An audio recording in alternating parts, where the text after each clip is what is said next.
Archives of Prasar Bharati presents the timeless treasure of golden era.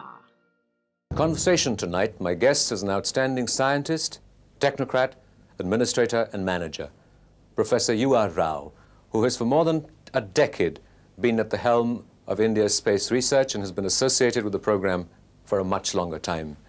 Professor Rao, much of your work has dealt with the applications of space technology for development. What are some of the direct benefits that you feel the space program has given our community?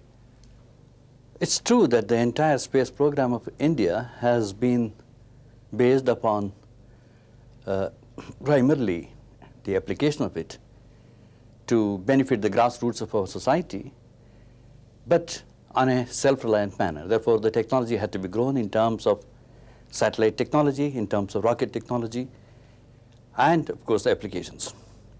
And I started my career sometime in '72 as an integral part of space, even though before that I was doing a lot of space work with Dr. Sarabhai, and started with the first satellite, and the whole satellite program started in Bangalore in these sheds. If you see since then, for example, the application to communications. Today, almost 60% of our communications is through the satellites. And obviously, the geostationary satellites are the best means of providing communication. Today, we have emergency communication, you have the computer networking, you have the NICNet, which essentially provides the networking to between the district headquarters, the state capitals, and the center for data transmissions. You have the rural telegraphy, which has been implemented in the northeastern part of the region. And you have disaster warning system, which has been saving thousands of lives and livestock over the years. These are the locale specific disaster warning systems established in the eastern coast of the country, which is prone to the cyclone and hurricane floods. And the warning goes directly to the centers so that the decision makers can essentially evacuate the people. Of course, the greatest example was in 1990, where over 170,000 people were evacuated. In terms of TV, before INSATs came into picture, you had only 11 television stations in the country. Today you have 650, in addition to direct transmission or direct broadcast to villages. So today we cover more than 80% of the people in the country.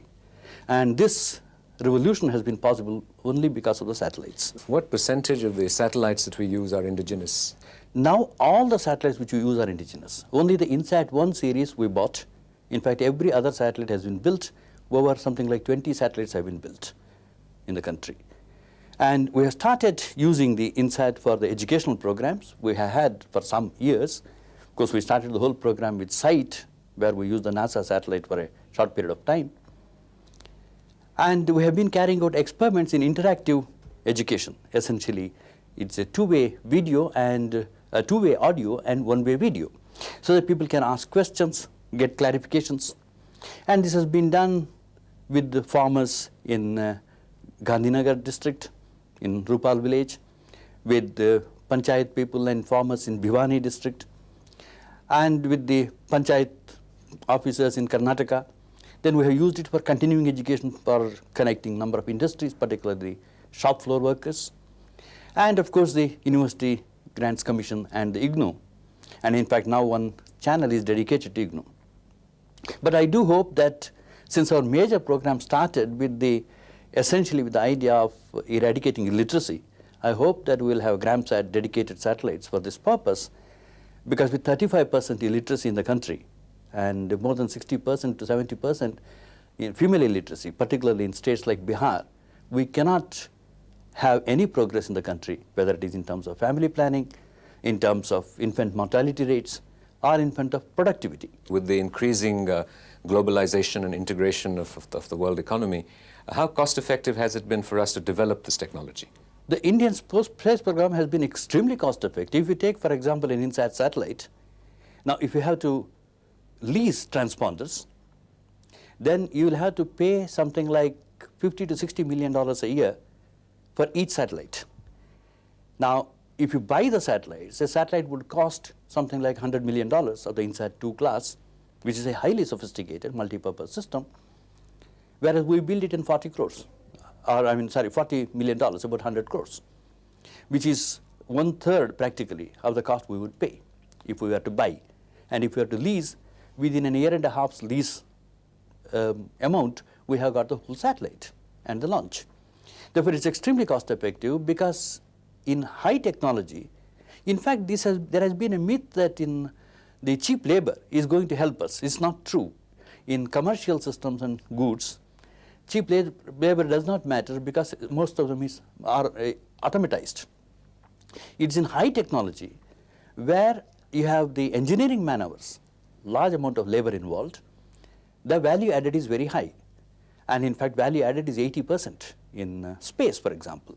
This is where we can really be very competitive. And with Antrix Corporation coming in, where we have started selling our services, the very fact that we are competitive gives us an edge. It's true. Internationally, in the global market, it's just not the competitiveness in price. There are other factors which come in.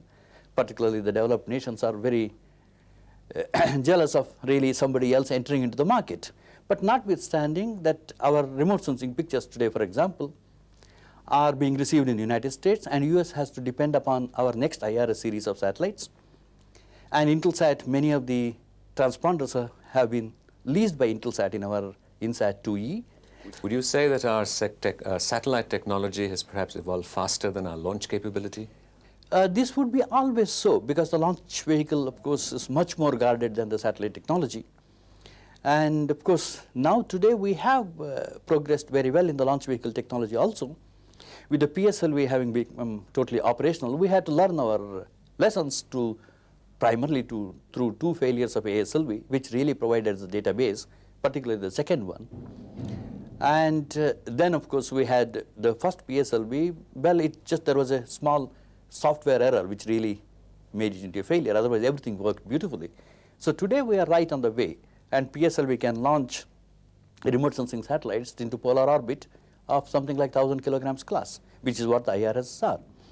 And the addition of cryogenic will make it a geostationary launch vehicle, which could very well compete anywhere in the globe.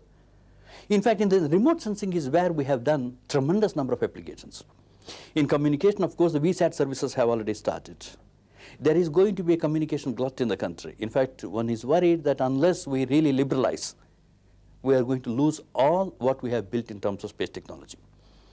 But in remote sensing, the applications now essentially cover agriculture, underground water, surface water. Then you have the wasteland identification. You have the urban sprawl monitoring, environmental monitoring, meteorology.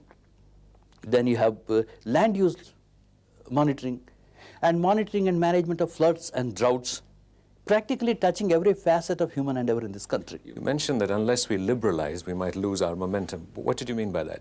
You see, for example, we still do not allow uplinking by private parties. Now, you have a plethora of the channels in the country, which you cannot stop, like the ZSAT, the Sun TV, the Jain TV, and so on and so forth. Now, the result is people are going outside the country and uplinking to other satellites.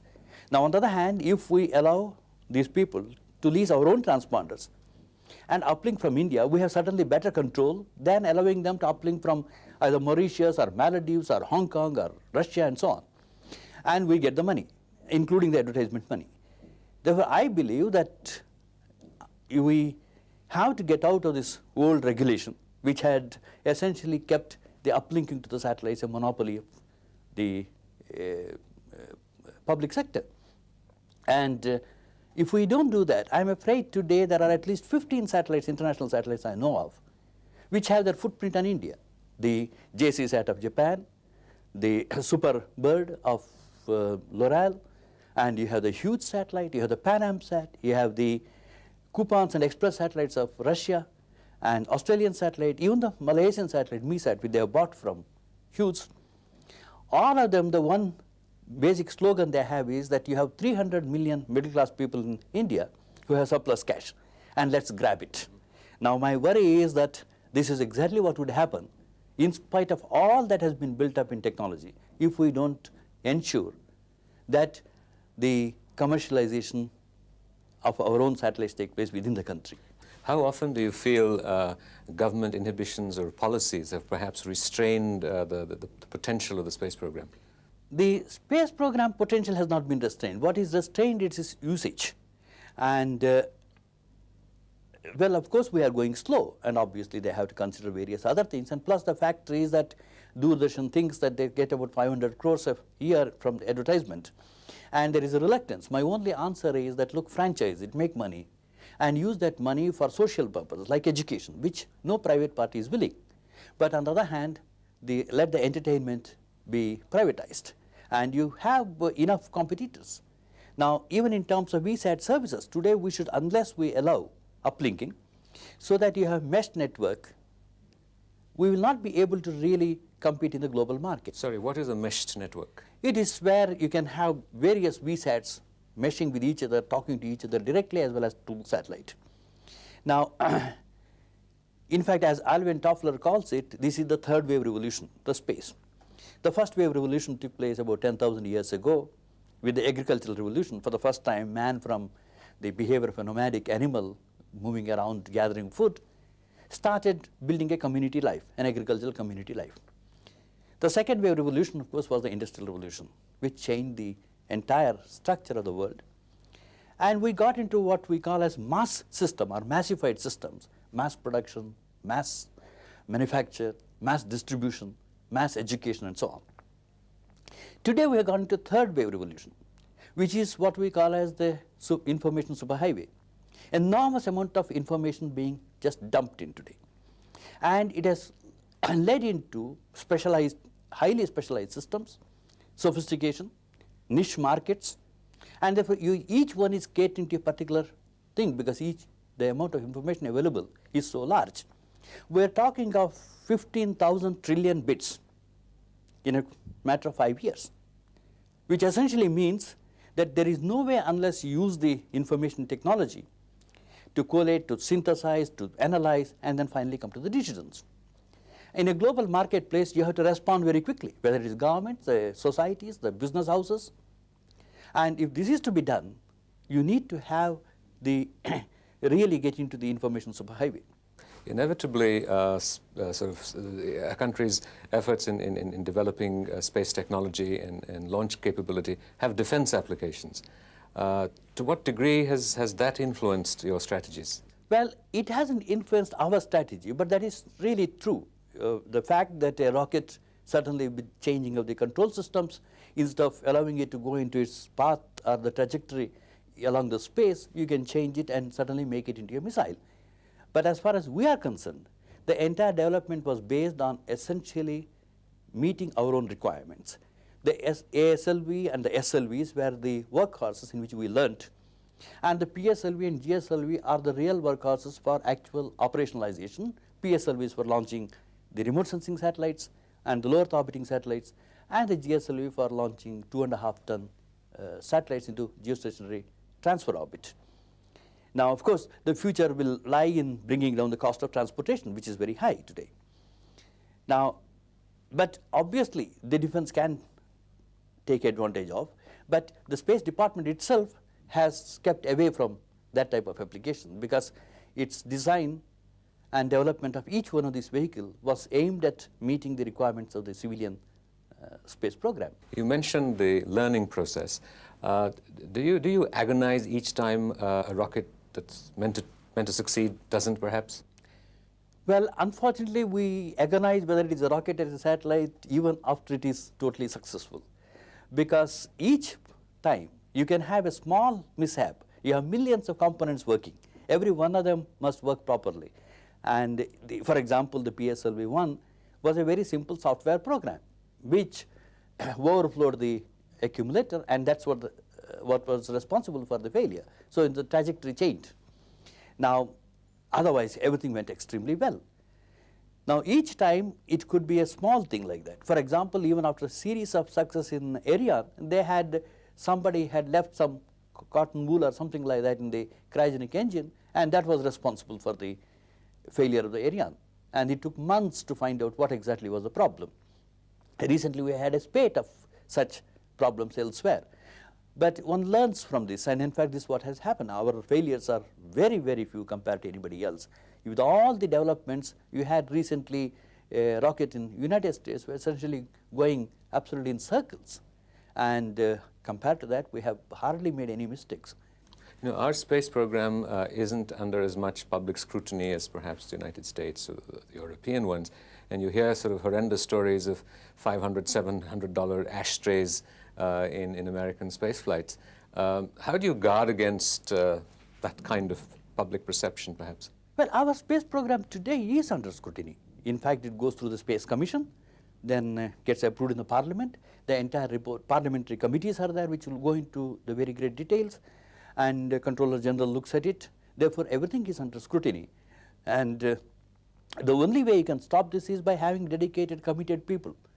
I'm afraid if we take, for example, all throughout the country in every department, if there is some problem of corruption and so on, it's just only because of the people. You talked about dedicated, committed people. Does the brain drain affect your programs? It certainly does, but not to the extent where it has hurt the program. Because if you look at in space point of view, I think the best people have been retained in the country. And if you look at, while people will talk that there are many people in NASA elsewhere and so on, they are doing essentially certainly not the type of research. In fact, I had to fight very hard to try to get at least a couple of engineers from United States who could work on cryogenics, but I could not succeed. So we had to grow totally indigenously. But what is worrying now is that the type of salaries which the government pays is certainly nowhere near what the private parties can pay. And even, for example, people who come and work on the computers, on the software. You have the entire mission software to be written, the trajectories, the dynamics, when to fire, everything is in software. So people are in great demand. And with private sector, I'm afraid we cannot compete. And this is where what I'm worried is the younger generation of people, the fresh people who are now coming. They are not as attracted to space as they were when we started the space program. There's now a pattern the world over for the privatization of space programs in some way, many components of it. Do you see that happening in India? It is a bit slow, but I believe it must happen, because I have no doubt that our space program, in fact today, if we were to charge for the transponder lease to Doordarshan and the DOT and charge for the meteorological thing and so on, I'm sure the space program can run by itself.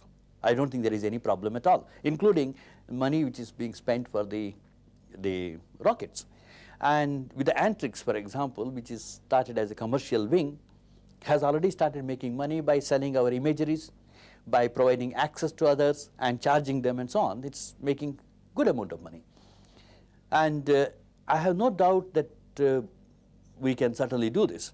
And we should be able to compete in the global marketplace. There also I have absolutely no doubt. Let's talk about you a little personally. You've been on record to say that Dr. Sarabhai was a profound influence on your life and in steering you in the direction of the kind of work you're now doing. What was your relationship with him, and how did that first happen? Well, I joined him as a student after my MSc from Benares. And then I was really keen on doing cosmic ray work. And really, the two people, the one person who was really well known at that time was Dr. Gill, who was in Aligarh University. And Dr. Sarabhai was just an upcoming young person, and I joined him. And since then, of course, he has been a great influence. Then I became his colleague. And when after my PhD under him, when I went to US, even though I had many other offers, he specifically wanted me to go to MIT, where he used to come every year for 2 months as a visiting scientist. Therefore, he felt that we could work together during those 2 months. There I got into the space program, because this was a very exciting time in MIT. This was the time when, of course, they had passed through a lot of difficulties, they had lots of failures, they were late in space. And the first set of the space exploration was in the space science experiment, like the Van Allen belts, discovery of that. And I was in Professor Bruno Rossi's group. We had the X-ray astronomy discovery there in one of the rockets. The discovery of solar wind. And it was at that time I got with the JPL, Jet Propulsion Laboratory in California. And we established the continuous blowing out of solar wind from the sun, which comes at something like 500 to 1,000 kilometers per second. And that, of course, changed the whole picture. Then I became a prime experimenter in a series of deep space probes like Pioneer 6, 7, 8, 9, and went to Dallas, Texas, so that I could build my own equipment. And when I returned back as an associate professor, and within a couple of years, I became a professor.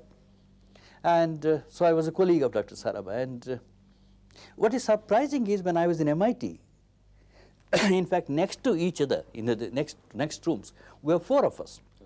And all 4 of us became head of the space agencies in their respective countries. Who were the others? Dr. Ken McCracken from Australia, and Professor Minoru Oda from Japan, and Dr. Rimar Lust from Germany, who became Director General of ESA. And I came here as the first, of course, as the Director of the Satellite Center and Chairman of Space Organization. And all of us continued for considerable period of time in these positions. What has been the sort of the personal gratification that you feel you've derived from your work in space? If I were to put it in one word, I think it's the fact that space today has become a integral part of the life in the country, in the management of resources. In fact, the last few years ago, I started on the sustainable integrated development, which essentially means use all the observations information available from space on soil moisture, agriculture, the drought possibility, then surface water, environment, underground water resources, the land use, land cover, wasteland available at each watershed level, and combine it with socio-economic factors to see how the land can be better used. Basic problem, I believe, and I think we have to tackle, is that we have to improve our agricultural productivity. Our land is limited. The available wasteland, even if we add, it can be again something like less than 5% of the land which is now tilled, which is almost half the country. Notwithstanding the Green Revolution, which has enabled us to essentially increase our production from 55 million tons to 180 million tons per year, our productivity is one of the lowest in the world. It's just around 1.6 tons per hectare, as against the world's average of 2.5 tons. That means we are not even as good as the world's average, leave alone the world's best, which is around 5 tons per hectare.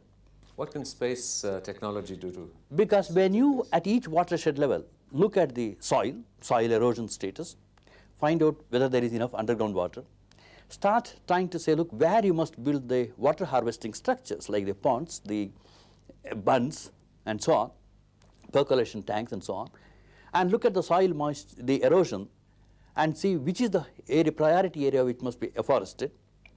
Look at the wasteland and the suitability of soil, and see what type of agricultural crops must be grown. So obviously this has to be done with the agricultural experts.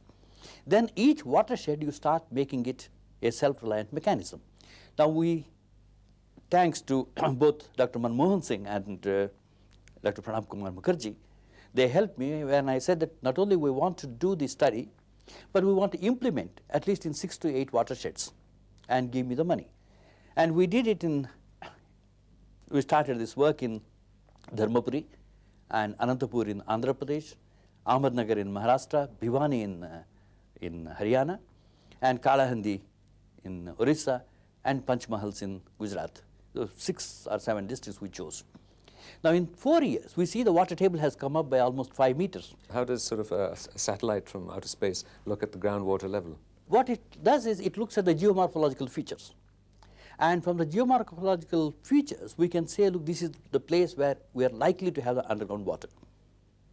And with the result, what has happened is that for example, as a part of the drinking water mission, we did this. And this is based on the statistics of over 300,000 wells dug in places like Ahmednagar, Gujarat, and so on.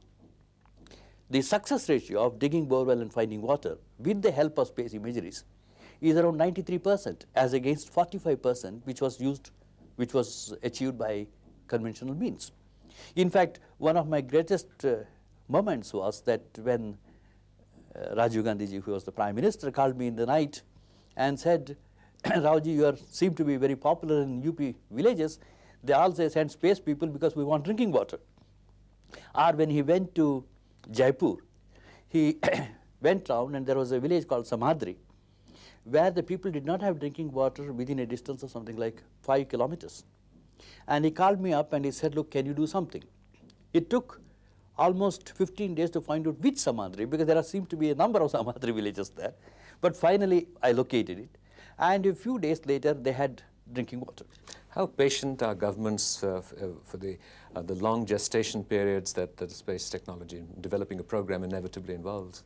I think by and large, the governments have been very patient. The one good thing about space is we have the detailed schedules, and we have to stick to the schedules.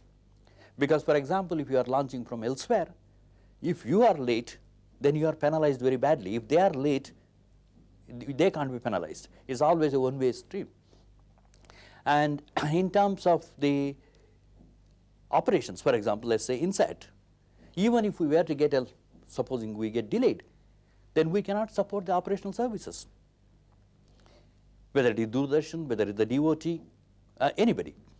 Therefore, we have to make sure that we are on time. And therefore, to a large extent, we have always stuck to the time schedule and also the cost. And our projects are very clearly enunciated. We do the zero-based budgeting system from the very beginning. You know, it was Kennedy who had the dream of putting for the Americans to put a man on the moon within the decade, and that was a driving force. What is the sort of the goal, the dream, the ideal, the direction of our space program that we hope to achieve? Well, it is very true. I think Kennedy's dream was a great dream, and that's really what pushed America into the forefront. In fact, today they lack such a dream, with the result that people have started asking, why do they need a space program? And there are budget cuts, because you do not have a defined goal. In our case, in a way, the goal was laid by Dr. Sarabhai himself, that we, in his own words, we do not have the fantasy of competing with advanced nations in putting a man on the moon, but would be second to none in utilizing space technology for the benefit of the nation. We are not based on prestige, but based on pure cost benefit. Thank you very much indeed, and for your profound contribution to this goal and this dream. Thank you very much.